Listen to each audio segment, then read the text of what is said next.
a good meditator is just like a good cook. And a good cook knows what the customer likes. This is actually, it was about a cook for like a king. And this cook was a good cook if he knew exactly the kind of dishes that the king likes.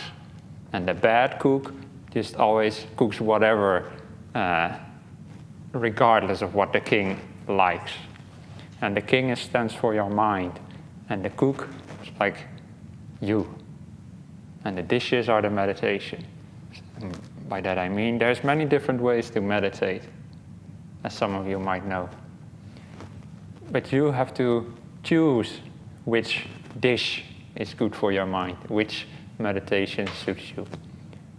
So I decided to teach this meditation retreat on the subject of Metta meditation, which is Metta is a word in the language of the Buddha, and it means something like love, kindness, acceptance, embracing, kindness and friendliness.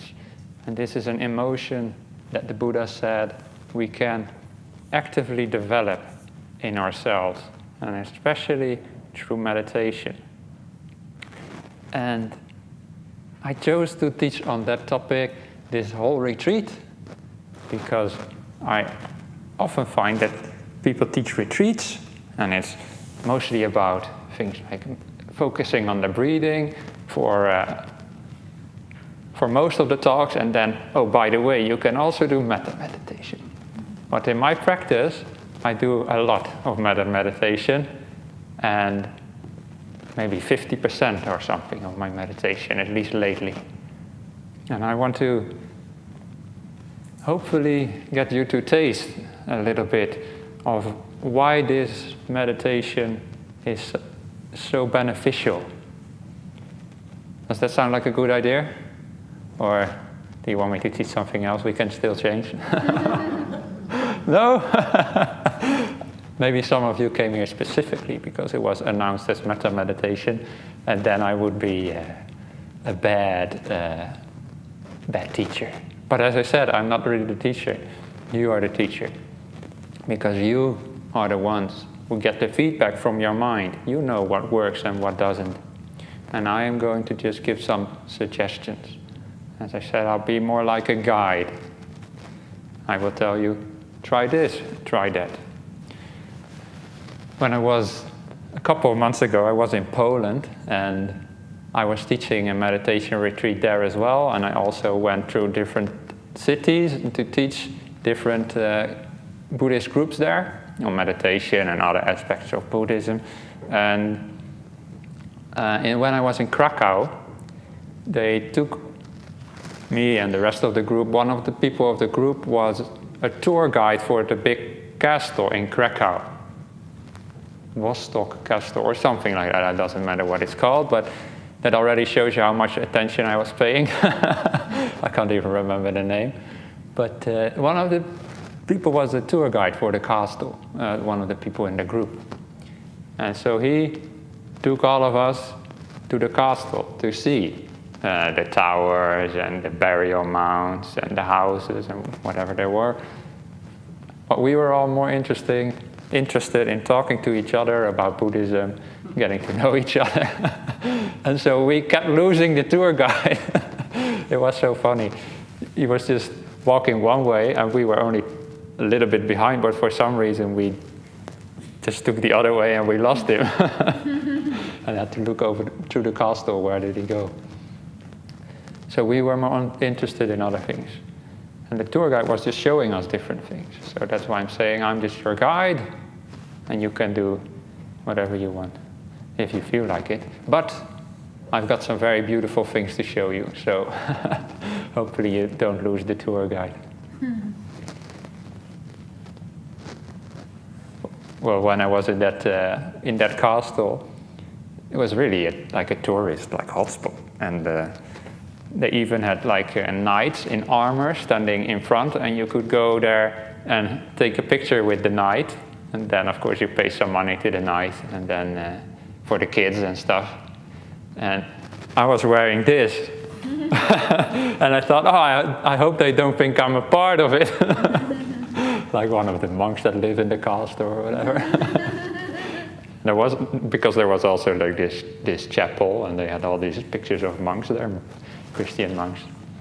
But anyway, nobody came up to me to take a picture of, except all the people in that group afterwards. Anyway, I don't know why I'm telling that, but yeah, we give these talks without much preparation, so sometimes it's a little bit random. I hope you don't mind. Keeps it a bit loose as well, not too strict. And that is exactly one of the things that is important when we do meditation. Don't be strict. Be loose. Be relaxed. And this is where the emotion of kindness comes to the front as well, because it is about kindness not just to other people. It's very important that we also have kindness to ourselves and have kindness to the meditation as well. We are kind to the meditation. The meditation is so easy, because then whatever happens, it's fine. We are kind to it. We accept it, whatever happens. And therefore this metta meditation is not something separate from other kinds of meditation that you might do or might learn in the future. It goes together. It's ingrained. Because even if you do meditation on the breath, then you can be kind to the breath, and then the breath becomes just so much more nice to look at. And I might do a guided meditation on that later, who knows. So, little question for you. Who is on their first retreat? I know it's only a couple days. So, and who is first time meditation? All right, excellent. We got one new one. Shall we do the initiation ceremony? Yeah, you know, the one where they have to meditate on the spike mat and the hot coals. No, we don't do that. No. Anybody who is new to meditation or new to retreat, don't worry. Everything will be fine, because we are going to do also a very safe meditation method in this retreat. By safe, I mean you can't really go wrong with kindness, can you? What's wrong with kindness? It does sometimes happen. People get taught very technical meditation techniques and they get a bit stuck in that. But with kindness, you can never get stuck. And it's always very, very safe to develop. So I'm not worried that anything will go wrong. But if you are worried in this retreat that something might go wrong, then you can always come and talk to me privately, maybe arrange through Sharanka. So, about kindness. That's what I'm going to talk about. I'm going to call it kindness instead of metta, probably, because it sounds a bit more familiar. But it means something stronger than just kindness. It means, it's often translated as loving kindness, metta.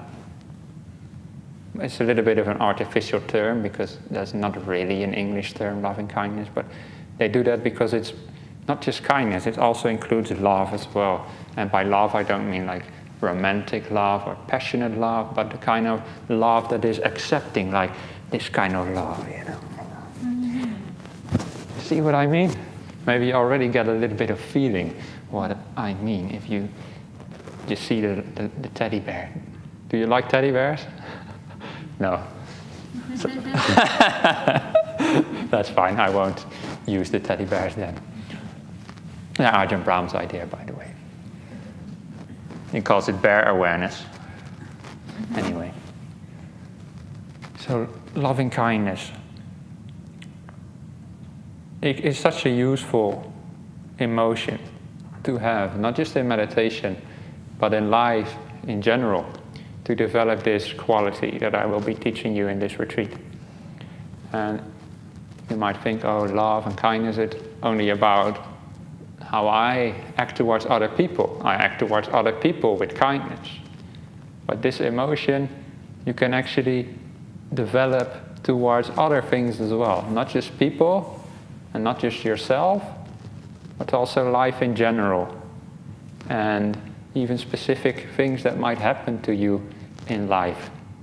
And I already said, you can also develop loving kindness to the breath, for example, which I might talk about later, but you can also develop loving kindness, as I said, if there is difficult situations in your life. And I'm going to give a little bit of a little silly example. You might think, oh, that's not a difficult situation compared to what I am facing. But I'll give you an example of how I use loving kindness quite recently to make my life more easy. You've all chosen to come to this talk and to these retreats and listen to these talks. And by the way, it's all voluntary. If you think my talks are bad and you don't want to come tomorrow, I don't mind. But and when you maybe listen to Ajahn Brahm's talks or the internet, you know Ajahn Brahm? Most of you probably do. Then it's your choice. You can go on the internet and listen to the talk whenever you want, or you come maybe to Nalamara even whenever you want to listen live. But as a monk, I have to always come every Wednesday, whether I like it or not. There is always a monastic talk every Wednesday, and Ajahn Brahm teaches us. And he has many lovely stories, but I have heard them 1,000 times. The bed bricks in the wall, and all the stories about when I was a young monk. And at some point, I don't know why, but I was not enjoying the talks anymore. And I had to come, and I was always hard, and I have to walk. My hut is somewhere over there, and then meditation hall somewhere over there. I have to walk 20 minutes in the hot day. Listen to do all the chanting, boring, you know. And then listen to the talk. My mind was in that mindset. And then I thought, even the talks, I thought the talks are really bad recently. Ajahn Brahm is not giving good talks. That's what I felt. That's what I really thought. But suddenly I realized, I have a bad attitude to these talks. I already walk into the door with the attitude of, another talk, here we go again, 2 bed bricks in the wall, blah, blah, blah. He's a lovely teacher, Ajahn Brahm, but so nothing personal, but there was just something that was in my mind. And then I realized, what if I develop loving kindness towards the talks?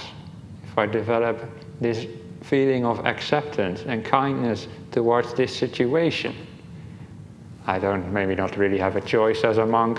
I have to come anyway, so I might as well be kind to all that. The chanting, be kind to the chanting, you know, accept it as part of my life and really embrace it. Is this the way it is? Might as well love it in a way, you know.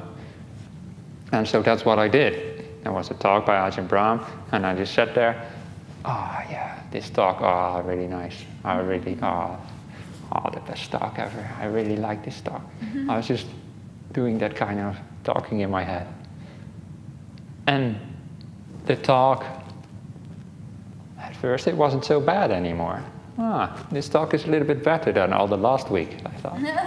And as it kept going, this talk is more better the longer it goes. And at the end, I went back to my hut and with another person in the monastery, and I said, that was a great talk. But I realized, it was just my attitude actually that made it great, because I was there to listen, and I wasn't already judging the talk from the get-go with a negative emotion. Does that make some sense? Mm-hmm. All right, so if any of my talks are bad during this retreat, I'm just gonna blame you. No, whatever.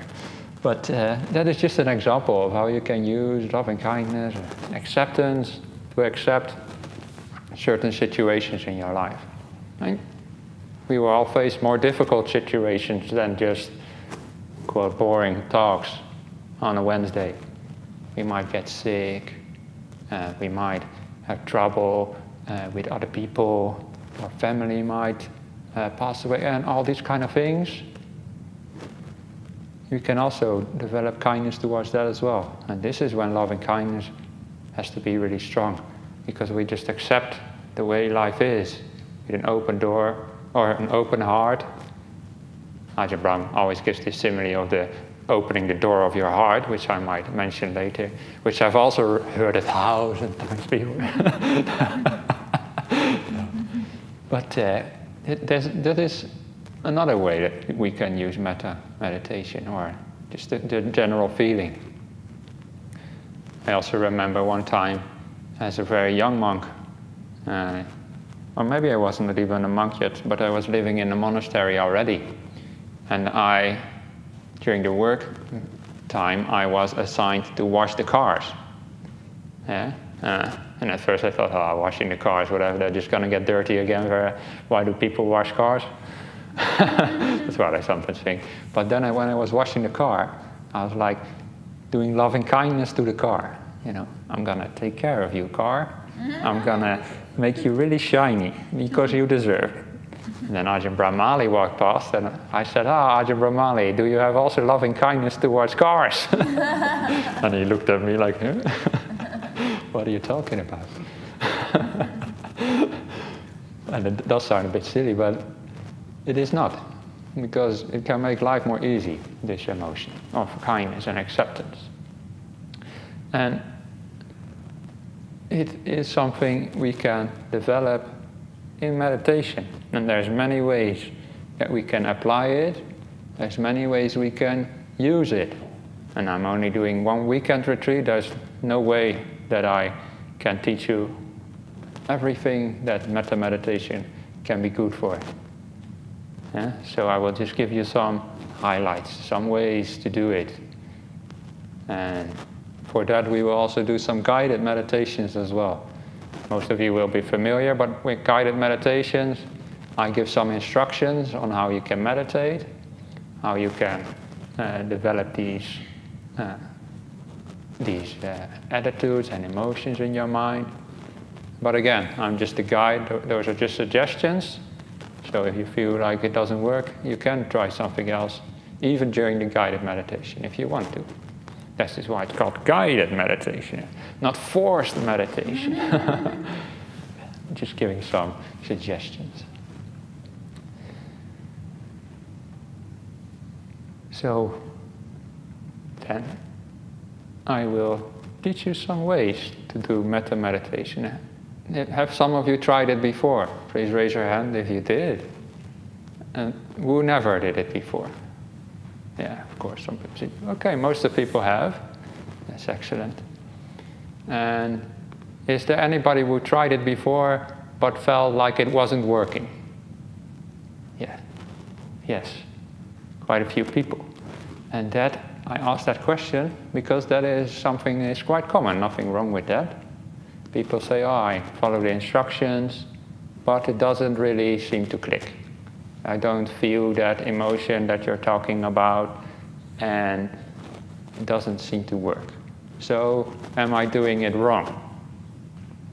And for that question, I have a little story, or a parable, or a simile, whatever you want to call it. But imagine that you are sitting in a room, and in the room it's freezing cold because somebody turned the air conditioning to -10. They don't go that far, but imagine that it could. And it was freezing cold. And in front of you was a big cube of ice. And the cube of ice is also very cold, also -10 degrees. So then you come and think, I want to melt this cube of ice, this cold brick. So what do? You turn up the temperature a bit, add 1 degree, and you look at the cube of ice, and you think, it's not melting. add up the temperature a little bit more. -5 degrees. It's still not melting. A bit more. -2 degrees. Still not. I must be doing something wrong. And so you stop turning the temperature up. But of course, if you would have just kept turning the temperature up further, then at some point a block of ice would start melting. And you reach like a certain tipping point of 0 degrees. And everything above that, it starts melting. And it's the same with metta meditation, with kindness meditation. Sometimes we feel like we are trying to raise the temperature in our heart, but it doesn't seem like anything is melting. Like it all stays cold inside. And then I say, just keep going. Keep trying, raising the temperature further. And at some point, you'll see, just like with the block of ice, you'll see the first drop of water when it first starts to melt. And then you realize, oh, it is actually working. Yeah? So be patient, is what I'm saying. And even if you might even try this whole retreat to develop loving kindness in yourself, and you still think, oh, it's not working. Am I a failure? No, you're not.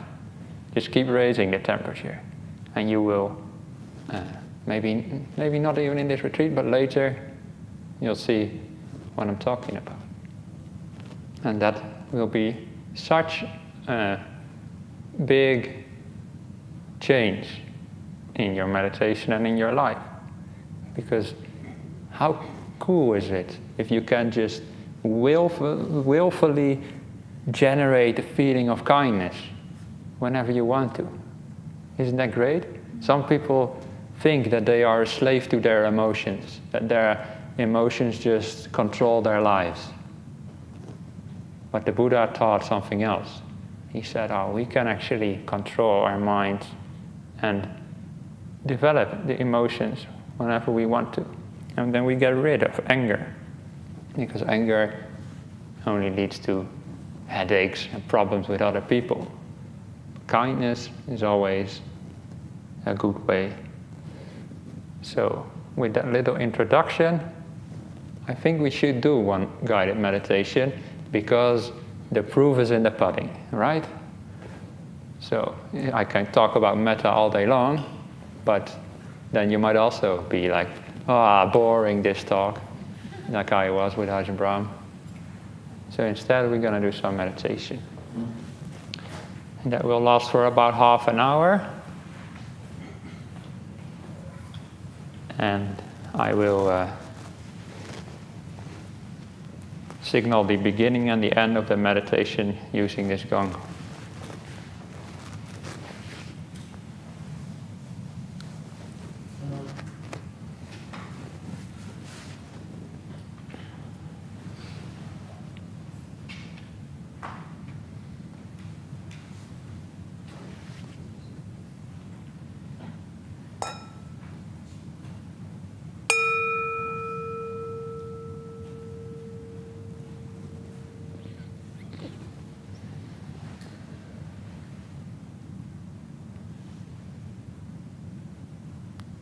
So, dear friends, when we do meditation, it's always very important to first be kind to our body. I already see that some people have built a meditation nests, what I call them, and many people sitting on the chair, and that is all perfectly fine. Because you need to be comfortable in order to have a nice meditation. So please, look at your body with kindness.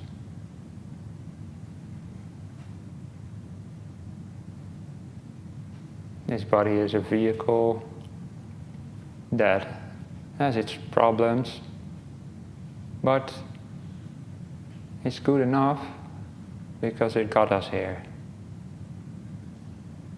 or for the people online, it got you to at least listen to this talk.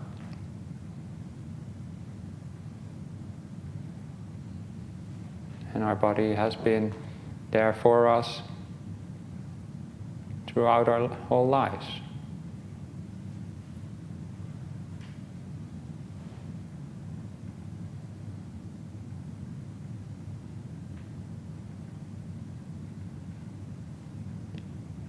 So please take however long you need to, with kindness to your body, to adjust your posture in any way that makes it more comfortable.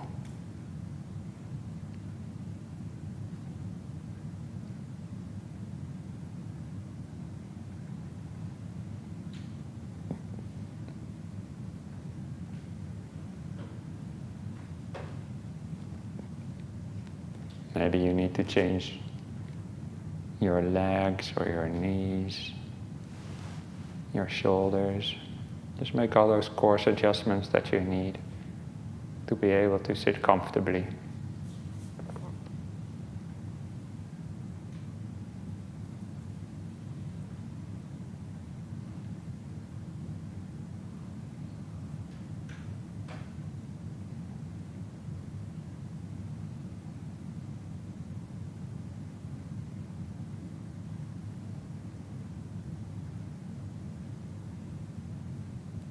Put a little smile on your face. Just to be happy to be here. We're in a very safe place here, with lots of people with good intentions, including yourself.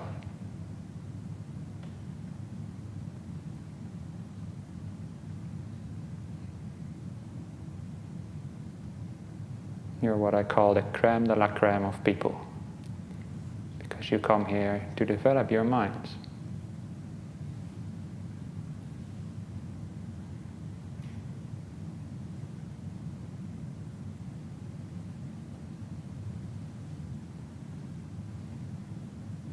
So you can be kind to yourself and accepting. You might even thank yourself for coming to this retreat. Thank you for going to this retreat and trying to learn about myself. Trying to be a better person.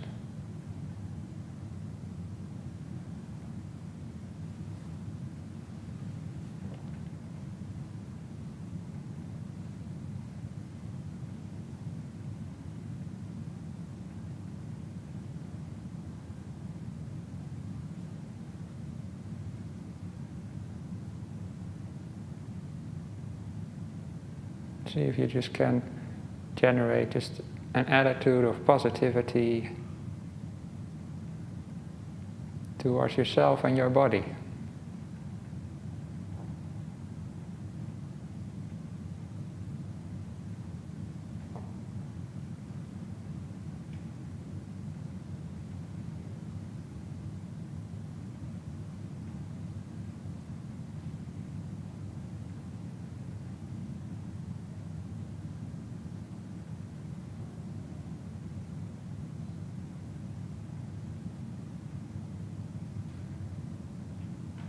And to be happy to be here.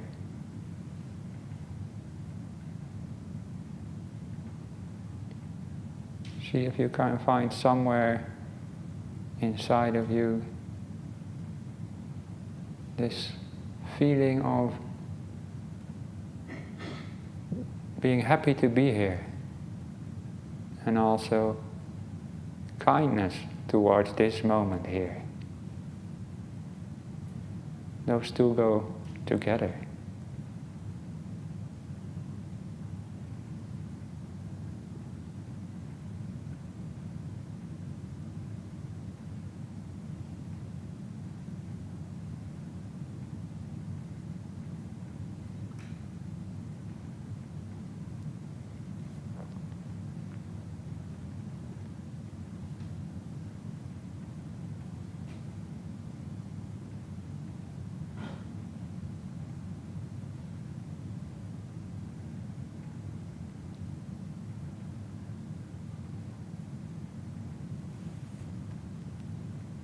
and if necessary you can also relax your body even further.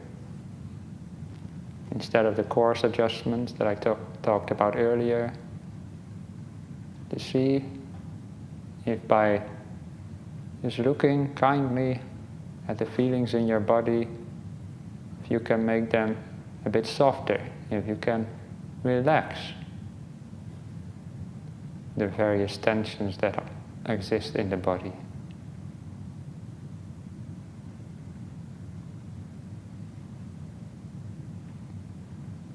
You can focus your attention to all the muscles in the face.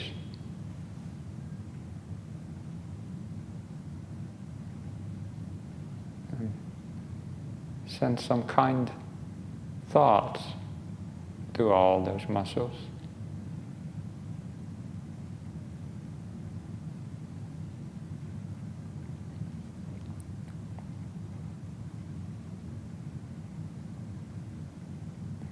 And you can even tell yourself, there's no need for tension right now. Right now, all those muscles in the face are allowed to relax. I give permission, out of kindness, to my body to just relax now.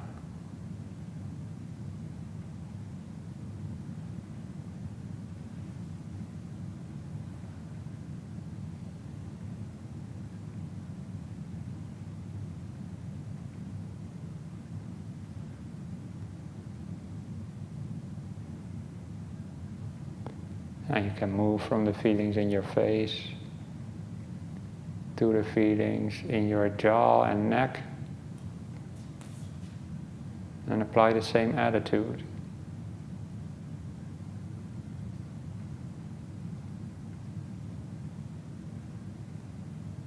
Just relax all those muscles.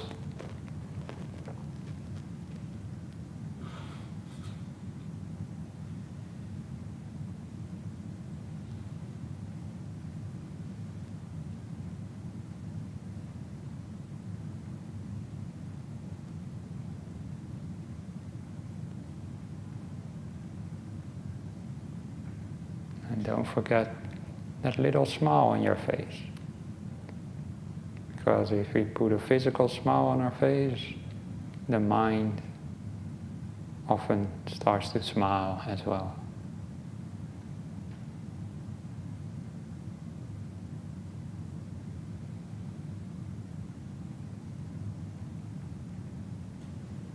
And when you've relaxed the feelings in your neck, you can also relax your shoulders. All these hard work you might have to do in life, it's no wonder your shoulders sometimes get tense. That's okay. We are kind to our shoulders. Shoulders, you did a lot of hard work. Thank you for that. But now, I allow you to be at ease.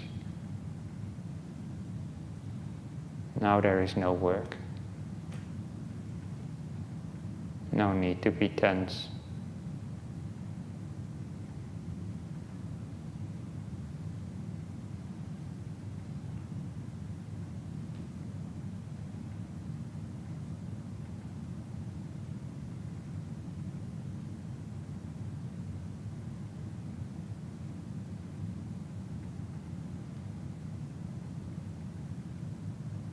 And it's the same with the rest of the body. If there's any other parts in your body where there's tensions or pains, and realize this is part of nature, this is all okay. And we will be kind to it.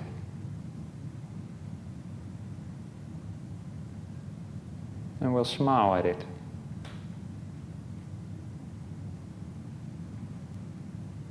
Our body is our friend in life, not the enemy. And Just like our real life friends are not always perfect, the body is also not always perfect. But we stay friends regardless of the imperfections.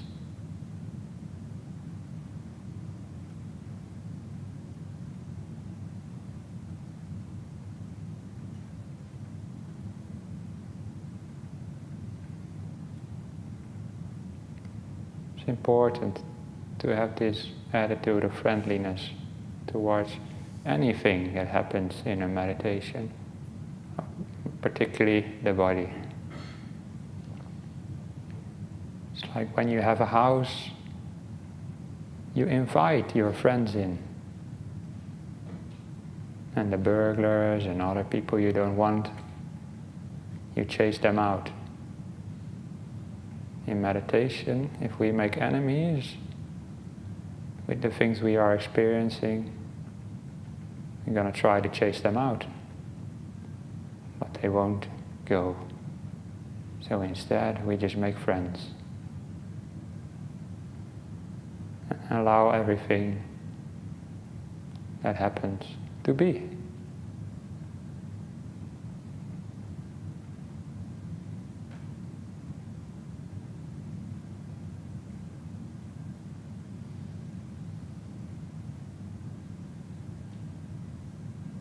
And when we allow things to be, they become more peaceful. They become less of a problem.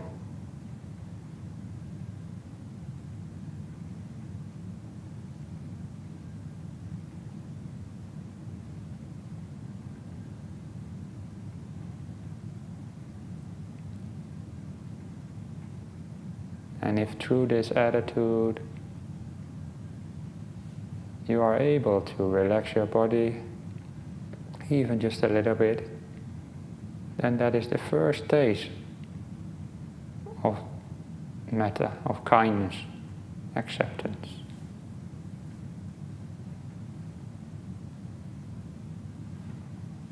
So if you even feel a little bit of relaxation, then you know you've got it in you. And I know you've all got it in you. Everybody does.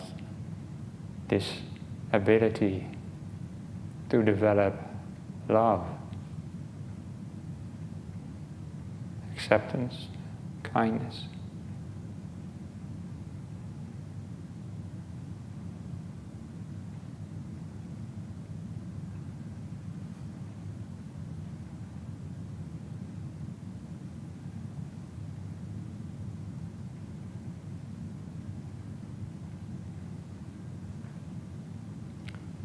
And I will now teach you more specific meditation on how to develop this feeling of kindness to a larger extent.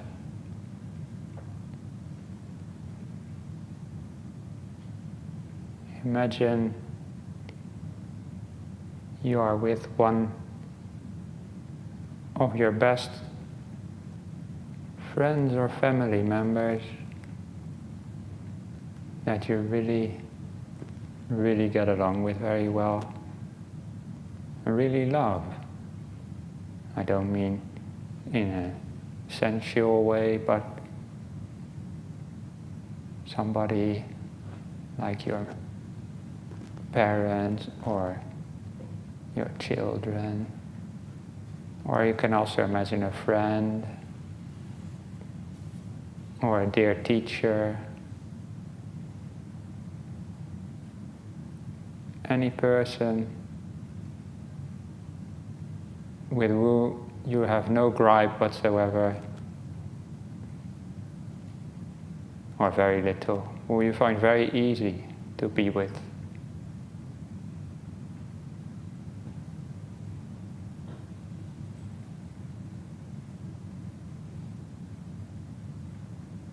Imagine being with that person.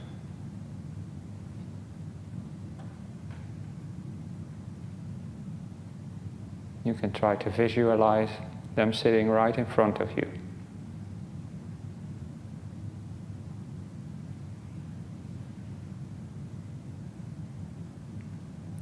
And if you have trouble visualizing, like me sometimes, then just imagine their presence near you, instead of the way they look, the way they feel when they are near you, and the way you feel as well when you are near them.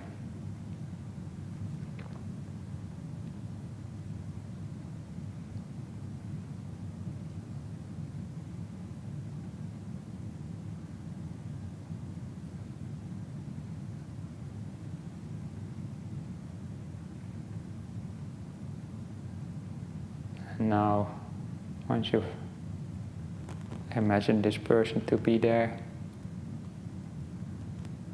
just in whatever way feels natural to you, imagine like you are wishing that person all the best in their life.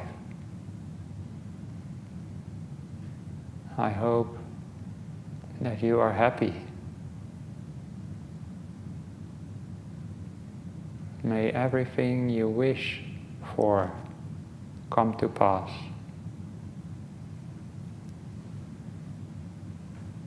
And I will always be there to support you.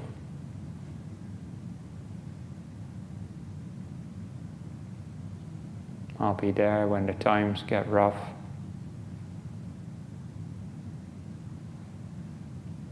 To ensure your safety.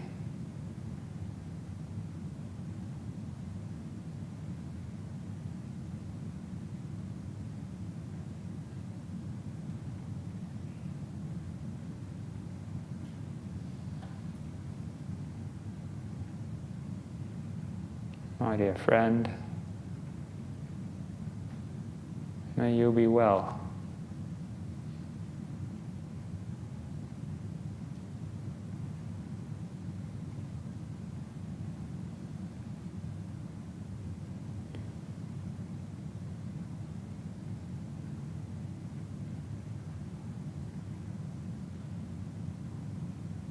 May nothing but good happen to you. Try that for a little while in your own words. I will be quiet for a little bit.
And you can also imagine embracing that person.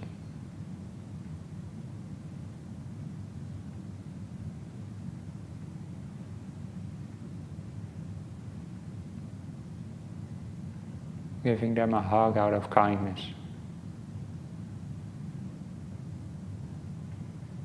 And the person embraces you back.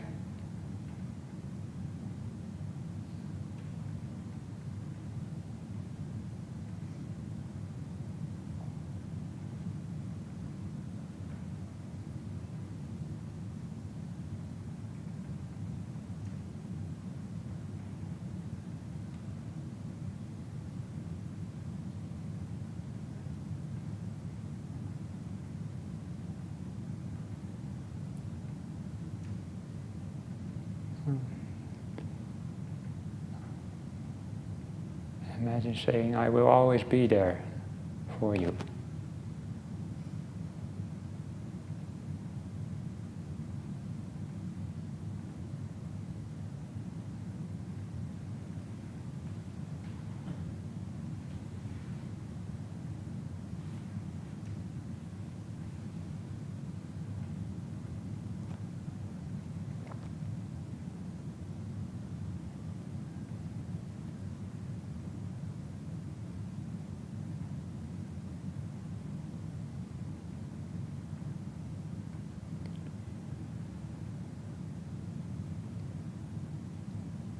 And maybe throughout those words, imagining your friend, you have felt some feeling of warmth inside.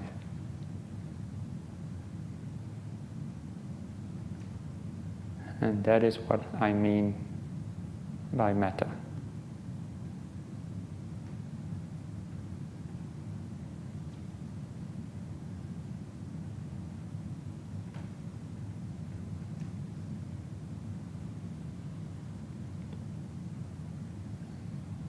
Now, we can send the same loving thoughts to all the people in this room who will we be spending the weekend with.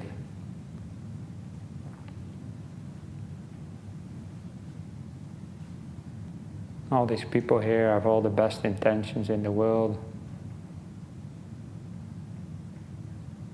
including you.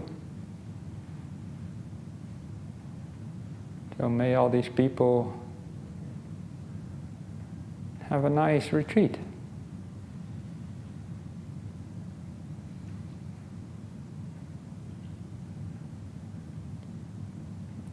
And may they be well.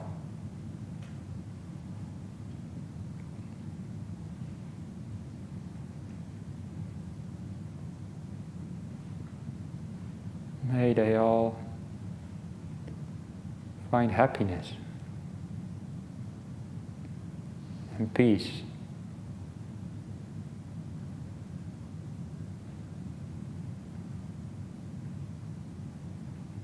These people here are all our friends as well. We're all friends here together.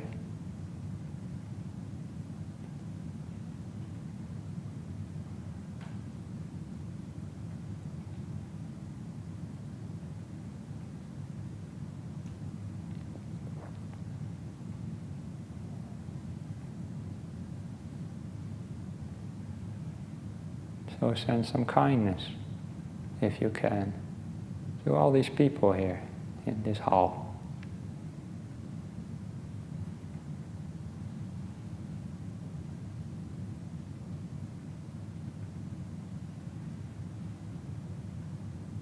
May they all be happy.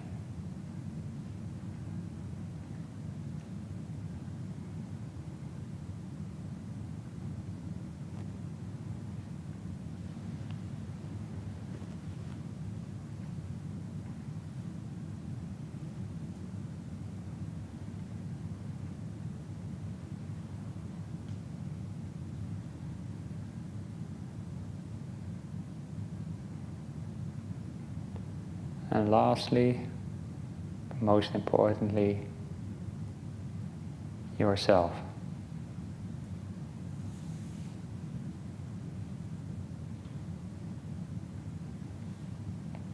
You also deserve peace and happiness. So may I be, or I wish upon myself all the happiness in the world. There's no need to be annoyed with myself, or upset, or angry.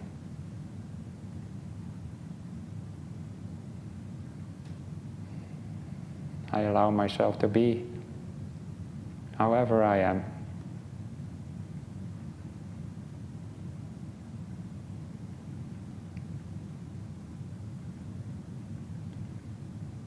I accept myself as I am. Just as I accept my friends.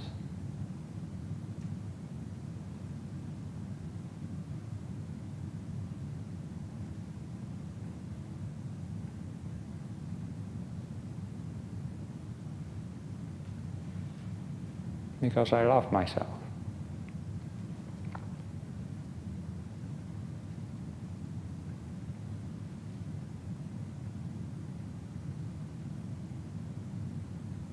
And I'm ready to be there for me.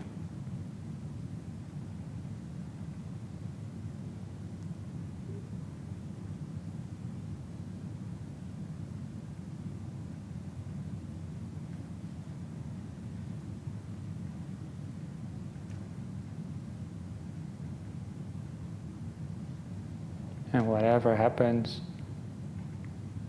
in this retreat, in our minds, in our bodies, I'll be there to accept it. Not just accept it out of resignation, but accept it with a warm heart.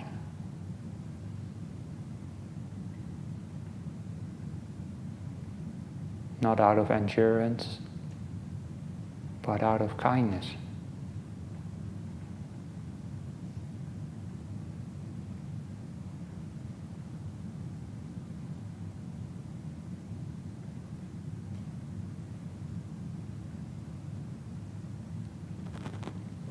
I will now ring the gong to signal the end of the meditation.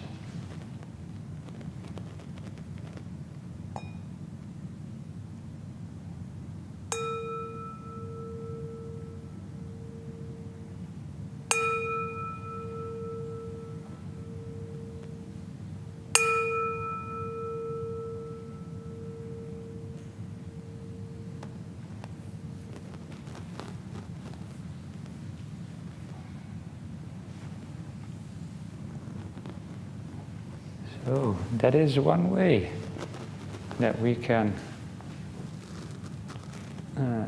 train our mind to find this feeling of kindness inside.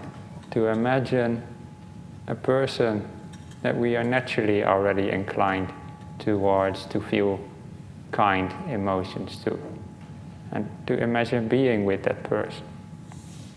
This is one of the traditional techniques that are taught to develop the feeling of metta. And as I said before, don't forget the ice cube. I give you these instructions and you might think, oh, it didn't work. I must have done it wrong. But no. Remember, keep turning up the temperature. Keep trying. And at some point you'll understand what I'm talking about. But throughout this retreat, I'll also give you some other methods to try as well. But not too much at the same time, because then it gets confusing. I hope it hasn't been confusing already. If it has been, there will also be an opportunity to ask questions as well. And maybe I can clear up some of the confusion. And to do that, you can write down your question on a piece of paper. And is there a basket out there? There's a table with a basket out there, and you can put it in there, and then I will read out the questions tomorrow evening. Tomorrow morning we'll meet again, if you feel like. You can also be really kind to yourself and sleep in. Yeah, if you do that, wonderful. I don't mind. If it's out of kindness, then everything goes in this retreat. So, yeah, we'll meet again tomorrow. But maybe some final words. I mentioned in the end of the guided meditation, don't approach meditation with this attitude of endurance, but instead kindness. In some meditation circles, some of you might know, some of you don't, but they use the term patience endurance, and I don't like that term at all, because it sounds like you're just gritting your teeth through something really unpleasant. I've just got to endure this this meditation. But the Buddha taught that meditation should be joyful. It should be happy. And therefore, we don't do patient endurance, but patient kindness. And we are kind towards our body and our minds in the meditation. And in that way, you don't have to grit your teeth. And in that way also meditation will become much more enjoyable. Because if we are kind to our minds is kind back to us. And I also said that kindness and joy always go together. It's just natural. If you're kind, you're happy. You never meet a kind person who is feeling kind who is also grumpy at the same time. As that it doesn't go together. Kindness and happiness go together, and the Buddha said that as well. He said that one of the benefits of doing this kind of meditation is that you'll feel more happy.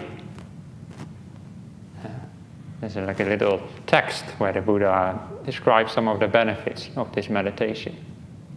And one of the benefits is also, he says, that you'll have less bad dreams, less nightmares, and also that you have a better sleep as well.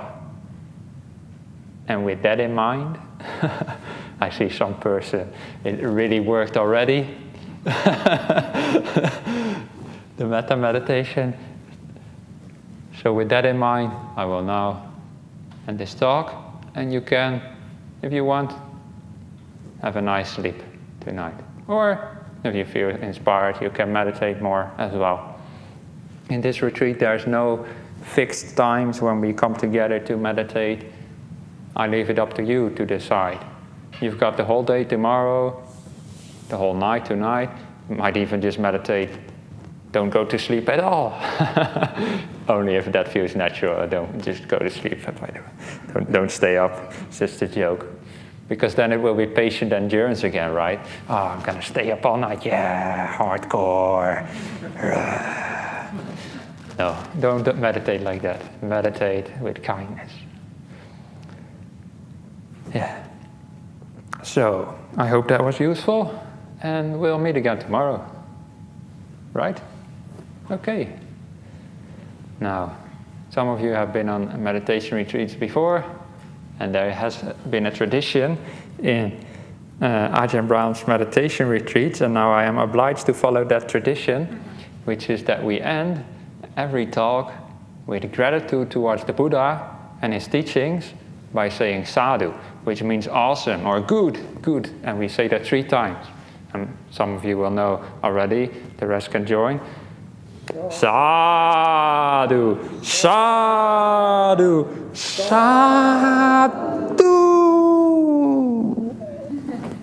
Yes, the Buddha was amazing.